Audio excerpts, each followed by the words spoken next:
Assalamu alaikum to all of you. Welcome back students in our YouTube channel Unani Scholar. Welcome you all in Ilmus Seadla lecture series. I am Dr. Bushra Abrar. तो चलिए student शुरू करते हैं। तो इसमें सेदला में आपको सबसे पहले सेदला की तारीफ़, उसकी डेफिनेशन पता होनी चाहिए, ये आप लोगों के सिलेबस में भी है। तो इसका जो सेदला की डेफिनेशन है ये होता है इल्मुल अदविया का अमली हिस्सा है, यानी कि इसमें अमल के ताल्लुक़ से बात की जाती है, इसमें एक्शन किया जाता है, सिर्फ पढ़ा नहीं जाता। जैसे हम इल्मुल अदविया में पढ़ते हैं और हम अदविया मुफ़रदा में और मुरक्कबात में हमने पढ़ा है दवाओं के बारे में, उसके एक्शन के बारे में। इसमें हम दवाओं के बारे में, उसके एक्शन के बारे में नहीं पढ़ना है, बल्कि इसमें अमल से बात की जाती है, यानी दवा किस तरह से तैयार हो रही है, क्या क्या प्रोसेस उस पर किया जा रहा है, ये सब हम इसमें पढ़ेंगे।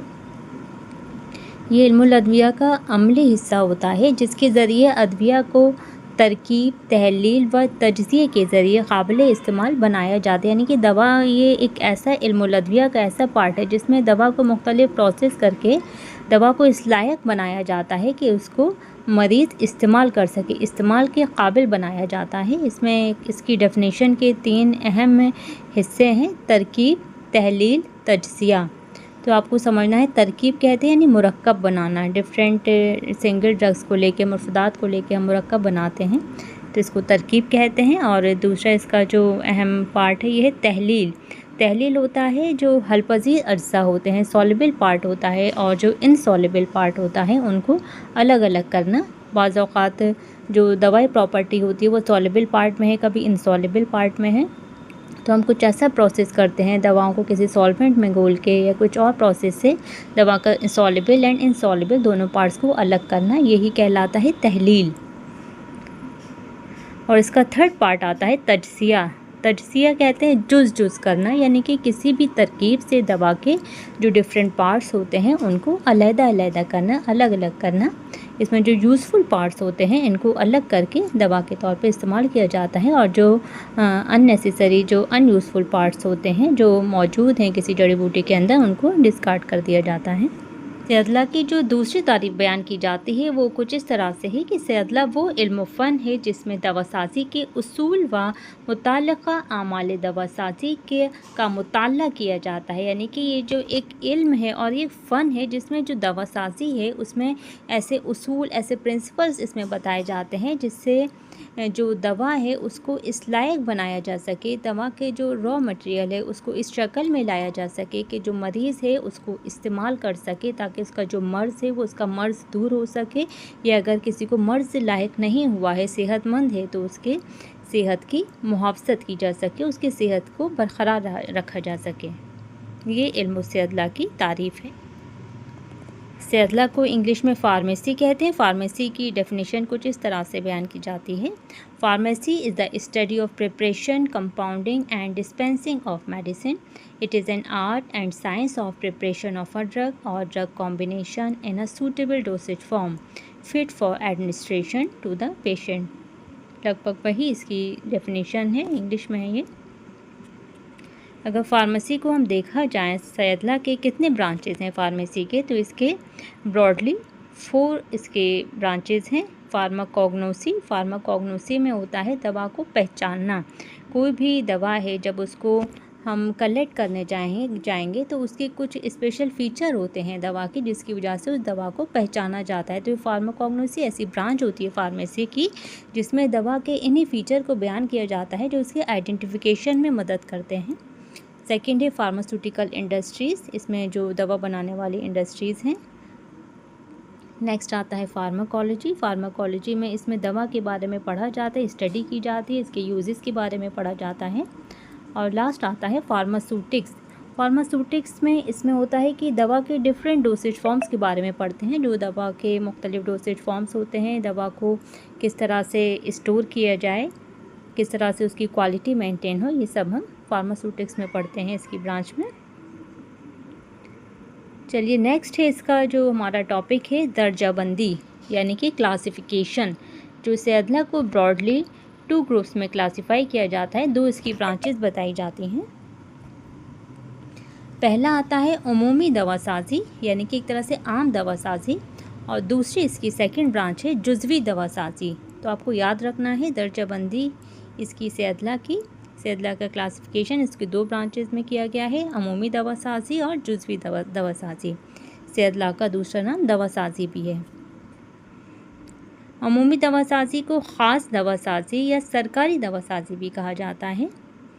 ये वो दवासाजी होती है जिसमें दवाओं की जो तैयारी होती है वो क़राबदीन के नुस्खे के मुताबिक बड़े पैमाने पर की जाती है। इसमें लार्ज स्केल में दवाओं को तैयार किया जाता है और जो क़राबदीन होती है ये हुकूमत वक्त से मंजूर शुदा होती है, इसीलिए इसको सरकारी दवासाजी को इसको जो अमूमी दवासाजी को सरकारी दवासाजी भी इसी वजह से कहते हैं क्योंकि इसमें जो मुरक्कब प्रिपेयर किए जा रहे हैं वो क़राबदीन के जो नुस्खे हैं उसी के मुताबिक इसको प्रिपेयर किया जाता है। और क़राबदीन एक मुरक्कबात की एक ऐसी किताब होती है जो प्रेजेंट गवर्नमेंट है हमारी उससे मंजूर शुदा होती है, ऑथराइज्ड बुक होती है, उसी के मुताबिक ये नुस्खे तैयार किए जाते हैं सरकारी दवासाजी में।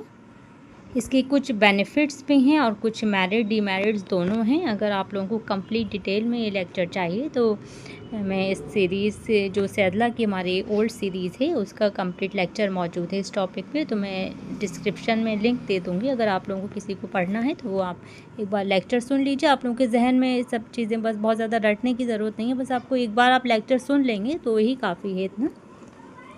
तो इसके बेनिफिट ये होते हैं कि दवा की कीमत कम हो जाती है। ज़ाहिर है जब कोई दवा ज़्यादा बड़े पैमाने पर बनाई जा रही है तो उसकी कीमत अपने आप कम हो जाती है। दवा हो या कोई भी प्रोडक्ट हो, जब लार्ज स्केल पे उसकी सप्लाई होती है तो उस प्रोडक्ट की जो कॉस्ट होती है वो कम आती है। और दूसरा ये होता है कि दवा के जो डोसेज फॉर्म है उसमें यकसानियत होती है, यूनिफॉर्मिटी होती है। जो दवा का क़िवाम है वो एक यूनिफॉर्म तैयार होता है। और तीसरा बेनिफिट ये होता है कि ज़्यादा मकदार में दवा तैयार की जाती है। कभी कोई ऐसा है, कोई इन्फेक्शस डिसीज़ है, कोई एपिडेमिक है तो उसके लिए एकदम से ज़्यादा मकदार में दवा की ज़रूरत पेश आती है, ज़्यादा पब्लिक की डिमांड है तो इसकी जो सप्लाई होती है ये बड़े दवासाज इदारे ही पूरी कर सकते हैं। इसमें जो जुज़वी दवासाज है जो इसका सेकेंड पार्ट है वो इसमें कोई काम नहीं कर सकता है।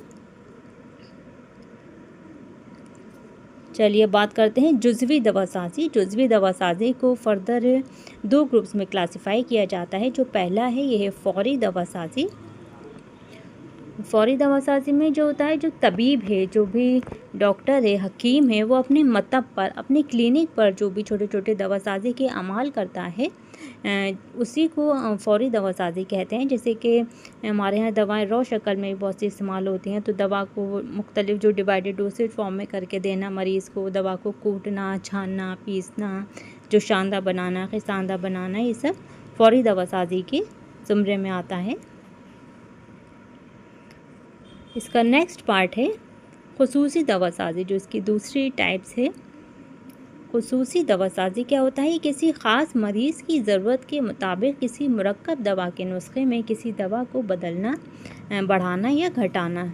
मान लीजिए कोई एक नुस्खा है जिसमें हम देख रहे हैं कि हमारे पास कोई जो पेशेंट आया है, इससे जो मुरक्कब में कोई ऐसी दवा शामिल है जो उसके लिए नुकसानदेह है, या हम कोई और एक दवा उसमें ऐड करना चाह रहे हैं, तो उसमें क्या होगा, जो मार्केट में मुरक्कबात तैयार हमें मिलते हैं उसमें तो ये पॉसिबल नहीं है कि उसमें किसी मरीज़ के हिसाब से कोई चेंजेस किए जा सकें।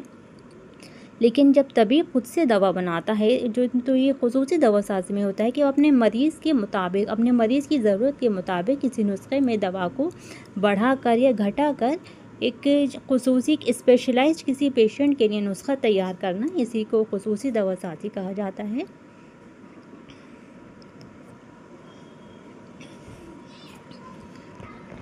क़राबदीन। क़राबदीन क्या होती है? क़राबदीन मुरक्कबात की ऐसी किताब होती है जिसमें जो दवा के अज्जाए तरकीबी हैं, दवा की तरीक़े तैयारी, दवा के अफ़आल हैं, इस्तेमाल हैं, दवा का मुज़िर, मुस्ले और इसकी मक़दार खुराक का तज़किरा होता है। क़राबदीन हुकूमत वक्त से मंजूर शुदा एक किताब होती है। तिब में जिन क़राबदीन को अप्रूवल हासिल है, जिनके मुताबिक दवाएं बड़े पैमाने पर तैयार की जाती हैं, जो हुकूमत वक्त से मंजूर शुदा हैं, उन क़राबदीन के नाम आप लोगों को पता होना चाहिए। तो इसमें पहला आता है ब्याज़ कबीर। आप कोई भी मुरक्कब ख़रीदेंगे तो उसमें आप देखिए मुकम्मली उसमें लिखा होता है ब्याज़ कबीर, वॉल्यूम लिखा होता है किस वॉल्यूम से, यानी कि ये जो नुस्खा तैयार किया गया है, जो मुरक्कब का नुस्खा है, ये ब्याज़ कबीर से लिया गया है। तो हर मुरक्कब पे ये मेंशन होता है। ब्याज कबीर है, सेकंड है खराबुद्दीन आज़म, खराबुद्दीन ज़काई, खराबुद्दीन क़ादरी, खराबुद्दीन शिफ़ाई, खराबुद्दीन हमदर्द, खराबुद्दीन मजीदी एंड NFUM यानी कि नेशनल फॉर्मूलरी ऑफ यूनानी मेडिसिन। ये सारी जो खराबुद्दीन है इनको अप्रूवल हासिल है, अप्रूव्ड हैं ये गवर्नमेंट ऑफ इंडिया से। खराबुद्दीन को ही इंग्लिश में हम फार्माकोपिया कहते हैं। Pharmacopoeia is a book in which drugs of outstanding therapeutic values are included under the authority of recognised body usually constituted by law for the purpose of securing uniformity of the composition and potency of the preparation in use। इस तरह से जो इसका M है pharmacopoeia खराबुद्दीन का, इसका ये है कि जो भी कंपाउंड है, जो भी दवा बन रही है उसकी यूनिफॉर्मिटी मेंटेन रहे। कोई भी दवा बना रहा है, चाहे कोई लोकल हकीम बनाए या कोई कंपनी बनाए, तो वो एक ही नुस्खे को फॉलो करें, एक ही प्रिपरेशन जो मेथड है उसी के अकॉर्डिंग वो मुरक्कब तैयार हो, ताकि उसकी एक यूनिफॉर्मिटी बरकरार रहे। फार्मूलरी क्या होता है? ये भी मुरक्कब दवाओं की किताब होती है जिसमें उसके बनाने का तरीका, इनका इस्तेमाल, डोसेज, इनका स्टैंडर्ड और क्वालिटी बयान की जाती है। इसमें क्या है, इसकी फार्मूलरी की ख़ास बात ये होती है कि इसमें सिर्फ दवाओं का नुस्खा, इसका इस्तेमाल ये सब नहीं होता है, बल्कि इसमें दवाओं के स्टैंडर्ड को, उसके म्यार को नापने के कुछ स्टैंडर्ड्स होते हैं, कुछ स्टैंडर्ड पैरामीटर्स हैं कि इन पैरामीटर्स पर दवा को हम देखते हैं कि ये दवा इन पैरामीटर पर खरी उतर रही है या नहीं। तो वो सारे पैरामीटर्स इसमें हर दवा के दे रखे होते हैं कि कोर्स के लिए क्या है, जवारिश के लिए क्या है, माजून के लिए, शरबत के लिए, सब के लिए अलग अलग पैरामीटर्स होते हैं। तो इन्हीं पैरामीटर्स को जो चेक करने के लिए ये फार्मूलरी में कुछ स्टैंडर्ड मेथड्स होते हैं। जब भी कोई दवा बनाई जाती है तो इन पैरामीटर्स पर उसको चेक किया जाता है। और ये जो फार्मूलरी होती है ये फार्माकोपिया की तरह, इसमें ये नहीं कि इसमें हर मुरक्कब दर्ज होगा, इसमें सिर्फ वही मुरक्कब दर्ज होते हैं जो राइज हैं, पॉपुलर हैं आज के ज़माने में, जिनकी डिमांड है, जिनकी सप्लाई है। तो ये एक शॉर्ट होती है, ये बहुत ज़्यादा वाइड नहीं होती फार्माकोपिया की तरह, ये एक शॉर्ट बुक होती है। मोनोग्राफ क्या होता है? इसमें किसी ख़ास पर्टिकुलर दवा की डिटेल्स होती है, किसी भी रॉ मटेरियल की सिलेक्शन और इसकी इनकॉर्पोरेशन में ये मददगार होती है। किसी एक दवा के लिए होता है, मोनो से आप समझ सकते हैं सिंगल। SOP होता है स्टैंडर्ड ऑपरेटिंग प्रोसीजर, GMP है गुड मैन्युफैक्चरिंग प्रैक्टिसेस, PMS होता है पोस्ट मार्केटिंग सर्विसेज। इन सब की बहुत ज़्यादा डिटेल आप लोगों को जानने की ज़रूरत नहीं है। अगर कोई चाहता है इसका डिटेल लेक्चर देखना तो ऐसे अगला लेक्चर सीरीज़ है मेरी, उसमें आप लोग देख सकते हैं। ओके स्टूडेंट्स, मिलते हैं नेक्स्ट लेक्चर में। अल्लाह हाफिज़।